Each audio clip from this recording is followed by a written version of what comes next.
চাকুরি করি, অর্থ উপার্জন করি, সংসার করি, বাচ্চা কাচ্চা মানুষ করি, তারপর কি সমাজ রাজনীতি দেশ সম্পর্কে সম্পূর্ণ উন্নাসিক, একেবারে ভ্রুক্ষেপ করে না, এরকম হলেই হওয়া উচিত, আমি সেটা মনে করি না। মানিক বন্দ্যোপাধ্যায় যখন পড়ি তখন আমার মধ্যে পড়তে পড়তেই এক ধরনের ট্রান্সফরমেশন ঘটে।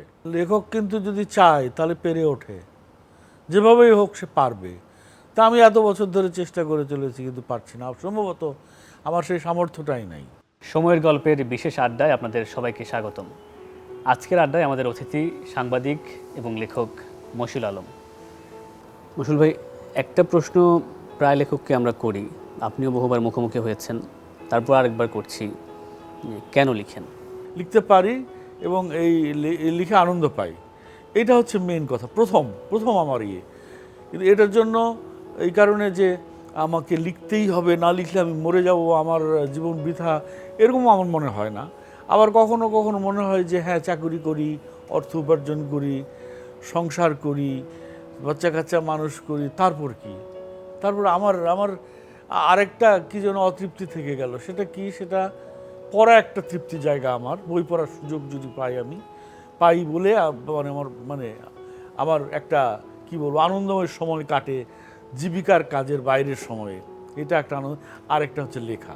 মনে করেন একটা জিনিস আমার ভালো লাগে, বা আমি একটা কিছু তৈরি করলাম, ক্রিয়েট করলাম, সেটা অন্যকে দেখাচ্ছি শিশুর মতো আর কি, যে দেখো আমি এটা বানিয়েছি, তোমার কেমন লাগছে, ভালো বানিয়েছি না?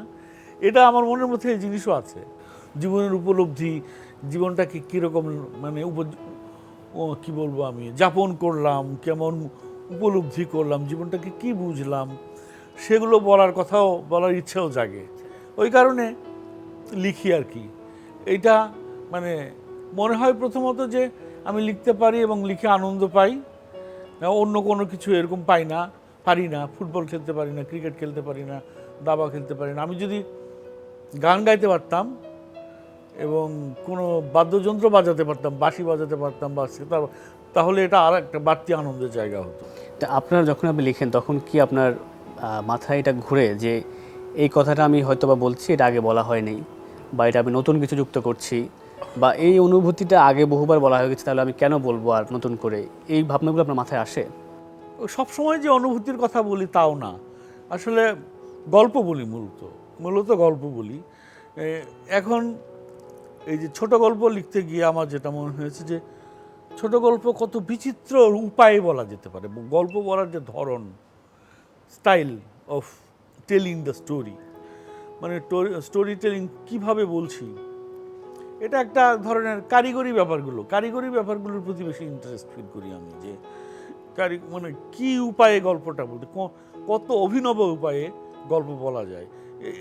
এই মানুষের সুখ দুঃখ, ভালোবাসা, আনন্দ বেদনার গল্প চিরকাল বলা হয়ে যাচ্ছে, কিন্তু বিচিত্রভাবে আরও অন্যভাবে কিভাবে বলা যায়। রবীন্দ্রনাথ যেভাবে একভাবে বলেছেন, মানিক বন্দ্যোপাধ্যায় একভাবে বলেছেন, আরও সুনীল গঙ্গোপাধ্যায় একভাবে বলেছেন, হুমায়ুন আহমেদ একভাবে বলেছেন। তো ওদের মতো করে নয়, আমি আরেক রকম করে একই গল্প, হয়তো একই রকমের গল্প, হয়তো আরেকটা অন্য রকমের করে বলি। আর তো আসলে এটাই নিউ ওয়ে অফ এক্সপ্রেশন, হ্যাঁ, নতুন প্রকাশের নতুন ভঙ্গি। হয়তো একই জিনিস, আমাদের তো সেই একই পুরনো জীবন, আদি অনন্তকাল ধরে একই জীবন আমরা যাপন করে চলেছি, কিন্তু আমাদের কি বলবো আর্টের রূপ বদলাচ্ছে তার ফর্ম বদলের মধ্য দিয়ে। সেটাই বোধহয় আমি করি। এই ক্ষেত্রে শিল্প সৃষ্টির যে একটা বিতর্ক থাকে, যে শিল্পের জন্য শিল্প, মানুষের জন্য শিল্প, বা সামাজিক দায়বদ্ধতা লেখকের আসলে থাকে কিনা, কিংবা আমি যদি অন্যভাবে প্রশ্নটা করি। থাকে না, একেবারে আমি বলবো না যে লেখক একেবারে সমাজ রাজনীতি দেশ সম্পর্কে সম্পূর্ণ উন্নাসিক, একেবারে ভ্রুক্ষেপ করে না, এরকম হলেই হওয়া উচিত, আমি সেটা মনে করি না। কারণ লেখক তো একজন সামাজিক মানুষ, সমাজে বাস করেন, একা একটা দ্বীপ না, এবং উনি রাষ্ট্রের নাগরিক। ওনার তো বিচ্ছিন্ন থাকার উপায় নাই। যদি একজন বুদ্ধিমান সচেতন মানুষ হন, উনি এটা পারবেন না। কেউ বলতে পারে যে হ্যাঁ, আমি কোনো চোখ বদ্ধ করে শুধু কবিতা লিখে যাব বা গল্প লিখে যাব, দেশে কি হচ্ছে না হচ্ছে আমি আমার লেখার মধ্যে সেগুলোকে স্পষ্ট টাচ করব না। আসলে এত কট্টর অবস্থান আমি মনে করি ভালো না, ফ্লেক্সিবিলিটি থাকা উচিত আর কি। এমনিতে আপনি কি মনে করেন যে সমাজে লেখকের একটা নির্দিষ্ট ভূমিকা আছে বা লেখকের কাজটা কি আসলে? সুনির্দিষ্ট ভূমিকার কথা আমি বলছি না, আমি বলছি যে লেখক তো একজন বিবেকসম্পন্ন একজন মানুষ, নাগরিক, সামাজিক প্রাণী, সামাজিক জীব, সংসার আছে, তার প্রতিবেশী, পাড়া প্রতিবেশী আছে, তার দেশ আছে, দেশ সমাজ আছে, কমিউনিটি আছে। তো সেইখানে তো সে একা না, তাই না?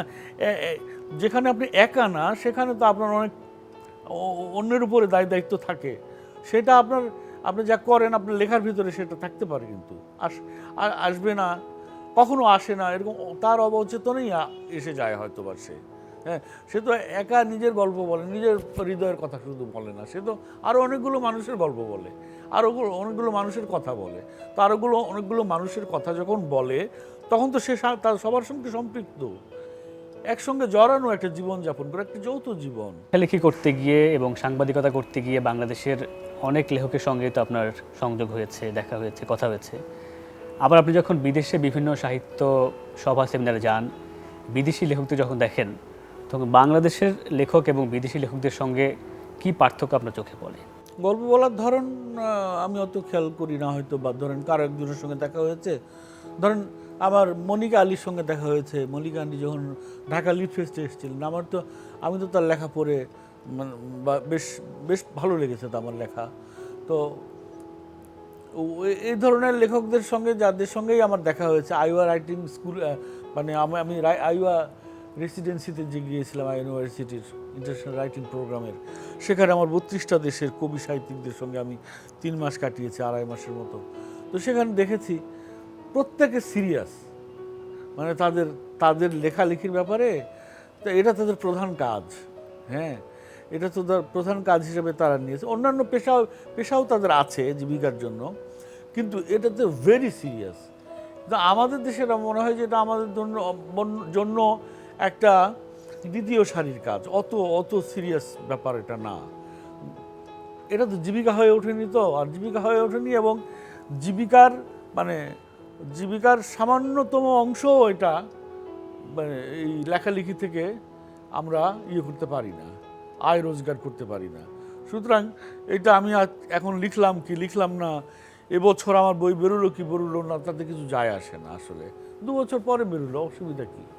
বা এখন লেখার কোনো আর্জ নাই, তাগিদ নাই, এরকম। এটা এক ধরনের কি বলবো, অত গুরুত্বপূর্ণ বিষয় হয়ে ওঠেনি আমাদের জীবনে, আবার এটা ছাড়া আমাদের চলেও না। তবু লিখি, আবার না লিখলে একেবারে মানে মরে যাব তাও না। কিন্তু ওদের জন্য এটা প্রায় একটা পেশার মতো, সিরিয়াস ভোকেশনের মতো আর কি, সিরিয়াস একটা ব্যাপার। সেটা আমি দেখেছি, সিরিয়াসলি নাই। একজন লেখক হিসাবে আপনি যখন এই সমাজকে দেখেন, এই সময়কে দেখেন, সব কিছু মিলিয়ে আপনি কতটুকু সন্তুষ্ট থাকতে পারেন? 21 শতকে আমাদের যে সমাজ, বৃহত্তর যে সমাজ, কোটি কোটি মানুষের যে জীবন, কষ্টকর জীবন, যে এটাকে আমি বলবো কি অসুন্দর জীবন। অসুন্দর জীবন মানে দারিদ্র শুধু না, দারিদ্র, বিশৃঙ্খলা, তারপরে মানুষের সম্পর্ক, সব কিছু মিলিয়ে আমি মোটেই আমার ভালো লাগে না এই যে জীবনযাপন আমরা করছি। আমার মনে হয় এর চেয়ে অনেক অনেক ভালো জীবন আমরা যাপন করতে পারতাম। আমরা আমাদের জীবনের যে প্রিমিটিভ চাহিদাগুলো, একদম মৌলিকতম চাহিদাগুলো, সেগুলো হয়তো পূরণ করার সংগ্রামে আমরা এখনও লিপ্ত, বিপুল সংখ্যক মানুষ। এবং এই সংগ্রামের সঙ্গে তো আমাদের যে খাওয়া পড়ার সমস্যা, থাকার সমস্যা, মানুষের সঙ্গে এগুলি সমস্যা, কিন্তু মানুষের সঙ্গে মানুষের সম্পর্ককে ডিফাইন করে। হ্যাঁ, আপনি অর্থনৈতিকভাবে কেমন আছেন এটার উপরে নির্ভর করবে একজনের সঙ্গে আরেকজনের সম্পর্ক কেমন হবে, ব্যবহার কেমন হবে। সেইটা আমাদের খুব খারাপ। এই যে আপনি এখন গ্রামগুলোতে গেলে দেখতে পাবেন যে গ্রামের মানুষের মধ্যে পরস্পরের মধ্যে যে সম্পর্ক আমরা অনেক আগে আমাদের ছোটোবেলায় দেখেছি, প্রতিবেশীদের মধ্যে যে সুসম্পর্ক এখন নেই। আর মফস্বল শহরের জীবন তো কদর্য জীবনে পরিণত হয়েছে। আমাদের ঢাকা শহরের একটা ঘিঞ্জি মহল্লার মতো হয়ে গেছে প্রত্যেকটা জেলা শহর। এটা কি আমাদের জীবনযাপনের সব ক্ষেত্রেই দেখতে পাচ্ছেন? সব ক্ষেত্রে। ঢাকা শহরের যে রাস্তার অবস্থা দেখে আমার মনে হয় যে এটা হচ্ছে আমাদের সমাজের ওভারঅল চিত্রের প্রতীকী চিত্র, রাস্তার বিশৃঙ্খলাটাকে আমার মনে হয়।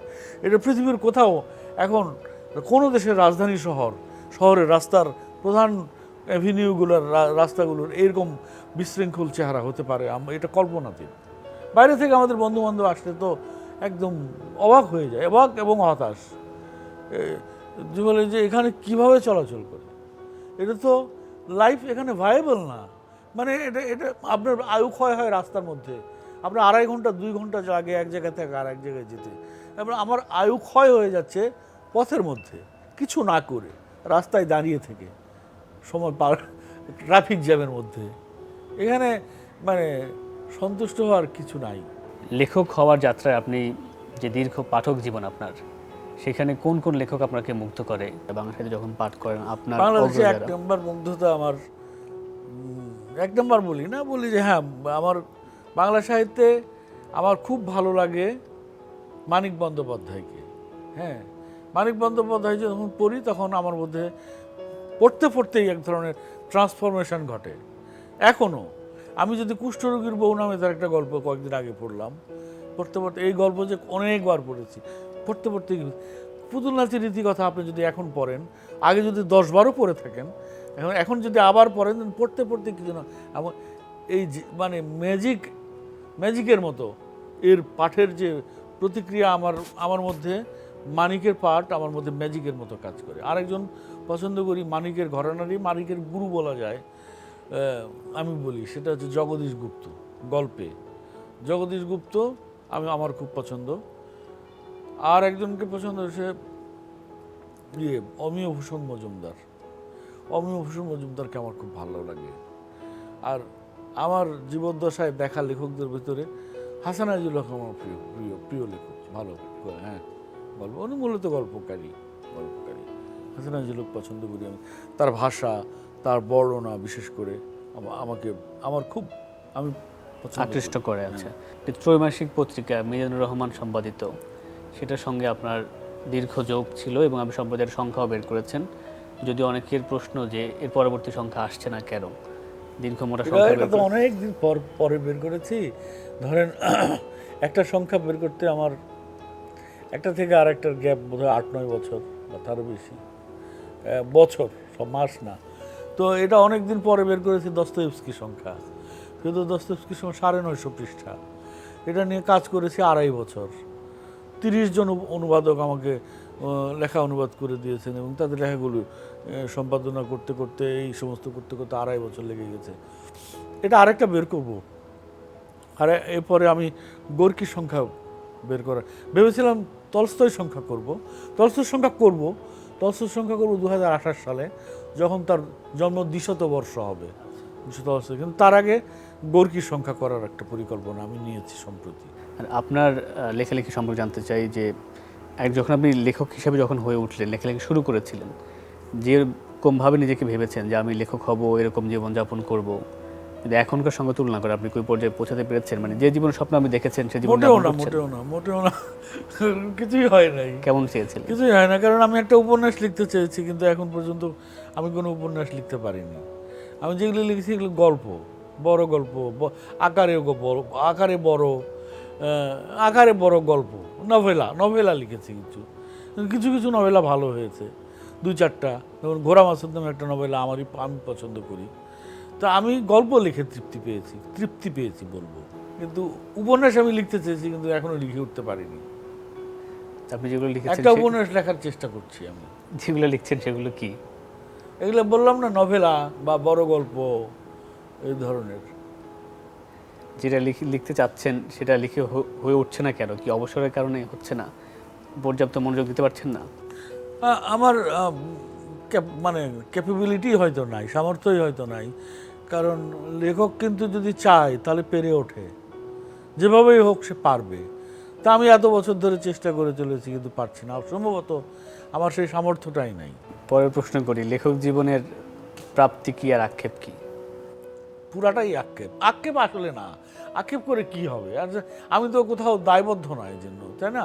আমি হয়তো চেয়েছিলাম, আমি খুব আনন্দ হতো যদি আমি একটা উপন্যাস লিখতে পারতাম, লেখা হয়ে উঠতো, মানে অ্যাকমপ্লিশড হতো, যে হ্যাঁ একটা উপন্যাস আমার হাতে, তাহলে খুবই আনন্দের বিষয় হতো। এটা হয়নি।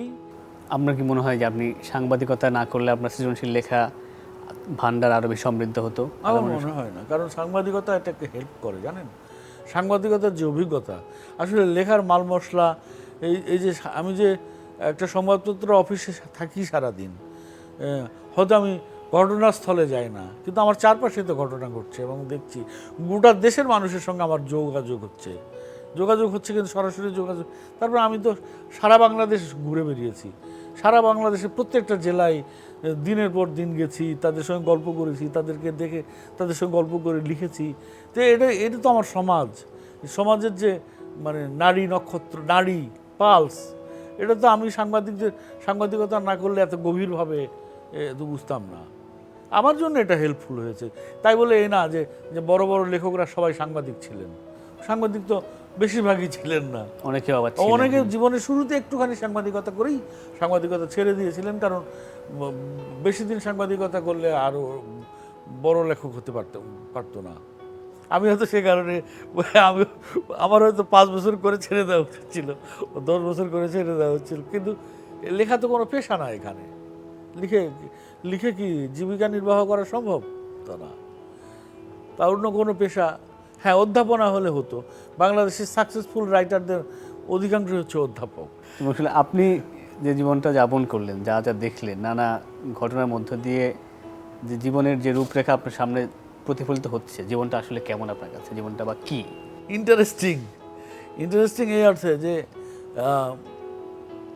অনেক কি বলবো, অনভিপ্রেত। আপনি চাননি এরকম ঘটনাই ঘটে জীবনে বেশি, আপনি চান এরকম ঘটনা জীবনে কম ঘটে। কখনো কখনো মনে হয় যে এটা একটা শাস্তি, এটা আসলে এই জন্ম নেওয়ারই কোনো দরকার ছিল না, এরকম হয়তো কখনো মনে হয়। কিন্তু না, আলটিমেটলি আমার এটাই মনে হয় যে মোটের উপর লাইফ তো ইন্টারেস্টিং, যা কিছুই ঘটুক। জন্ম না নিলে ঘোড়া মাসুদ কে লিখতো, তনুশ্রীর সঙ্গে দ্বিতীয় রাত কে লিখতো, আর না এত বই পড়ার সুযোগটা কি ইন্টারেস্টিং বই পৃথিবীতে লেখা হয়েছে, কত মজার বই, কত জানেন। কয়েকদিন আগে আমি ওই লেখকের নাম জানতাম না, হান্স রোজলিং নামে একজন সুইডিশ লেখক। তো ওনার একটা বই আছে, ফ্যাক্টফুলনেস নামে একটা বই। ওই বই সম্পর্কে পড়তে গিয়ে আমি দেখলাম তার আরেকটা বই আছে, how I came to understand the world, বা এই ধরনের একটা। তো ওই বইটা ইন্টারনেটে আমি নামিয়ে জাস্ট ভূমিকাটা পড়ছিলাম, মানে শুরুটা করলাম, দেখলাম যে সে ডাক্তার তাকে বলেছে মাস 6 তার আয়ু আছে।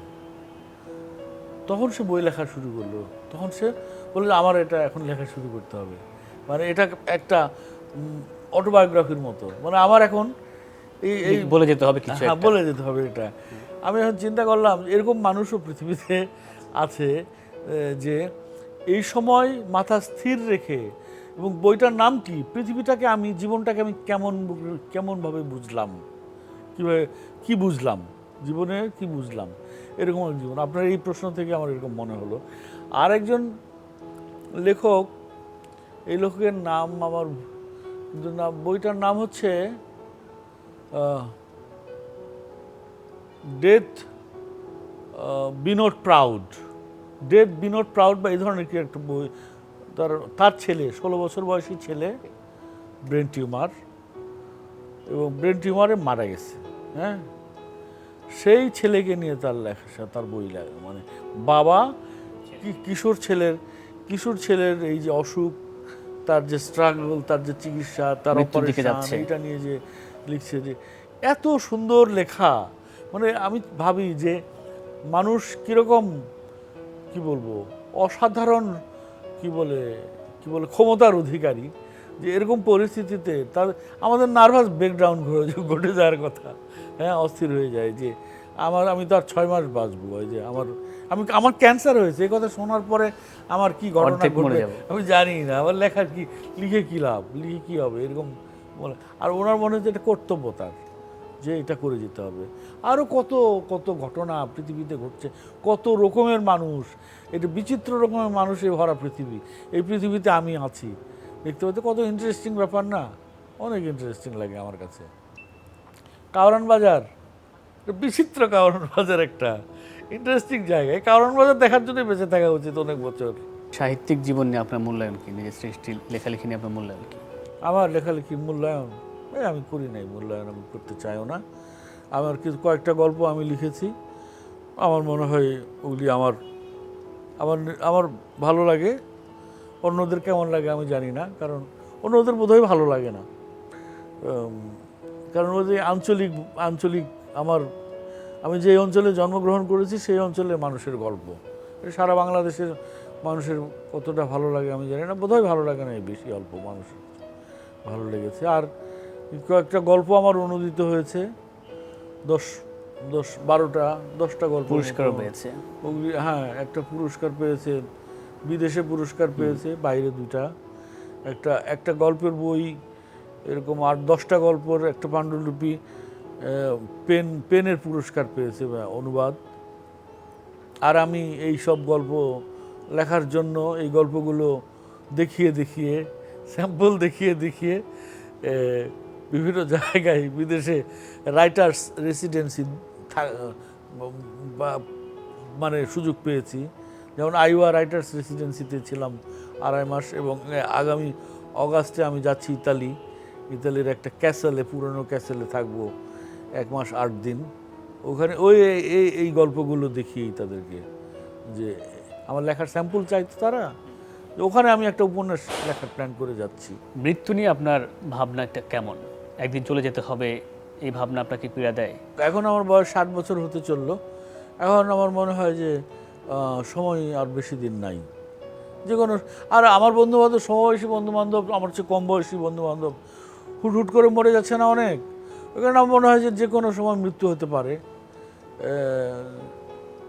আমি হয়তো আর অল্প সময়, এবং এই যে আমি আমার পেশা জীবনের শুরু এবং এখন এই সেই 25-30 বছর এত দ্রুত চলে গেল চোখের পলকের মতো। এখন মনে হয় যে আগামী 10 বছর, 10-15 বছর বা আয়ুর শেষ পর্যন্ত হয়তো ওইরকম আরও এক পলকের মধ্যে শেষ হয়ে যাবে। কোনো ধরনের বেদনা বা কষ্ট বোধ হয় যে আমি চলে যাব বা এটা রেখে যাব বা আমার লেখা সমাপ্ত থেকে গেল? না, শোনেন, পৃথিবী এবং এই যে মানুষ, স্পেসিস হিসাবে যে মানুষ, এটা যে আরও কতদিন টিকবে, কতদিন থাকবে, এবং সেখানে কত রকমের পরিবর্তন যে আসবে।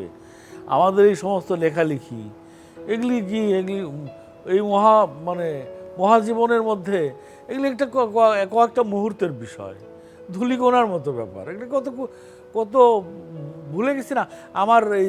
আমার যে অঞ্চল বগুড়া জয়পুরহাটের যে ওখানে মহেঞ্জোদারো পুণ্ড্রবর্ধনে, মহেঞ্জোদারো তো পাকিস্তান, এখানে পুণ্ড্রবর্ধনে রাষ্ট্র ছিল প্রাচীন, কিচ্ছু নাই এখন। কি ছিল আমরা সেটাই জানি না। আর আমাদের এই জীবন কতদিন টিকবে, কি টিকবে না, আমি কি লিখলাম না, এবং সেটা কত বছর ধরে মানুষ পড়বে, এইসব চিন্তা, এগুলি হাস্যকর চিন্তা। এই যে অমর হয়ে থাকা, আমার লেখা আমি মরে যাওয়ার পরে সেই বাসনাও আপনার নাই? হ্যাঁ, আরে আমার এটা জাগে না। আমার মৃত্যুর পরে এগুলো আসলে এগুলো রিলেভেন্ট থাকবে কিনা আমার জানা নেই। জি, মশিউল আলম, আপনার সঙ্গে কথা বলে অনেক ভালো লাগলো। আপনি অনেক সময় দিয়েছেন, আপনাকে অসংখ্য ধন্যবাদ এবং কৃতজ্ঞতা। আপনাকে ধন্যবাদ, ভালো লাগলো আপনার সঙ্গে কথা বলে। সময় টিভির দর্শকদের ধন্যবাদ।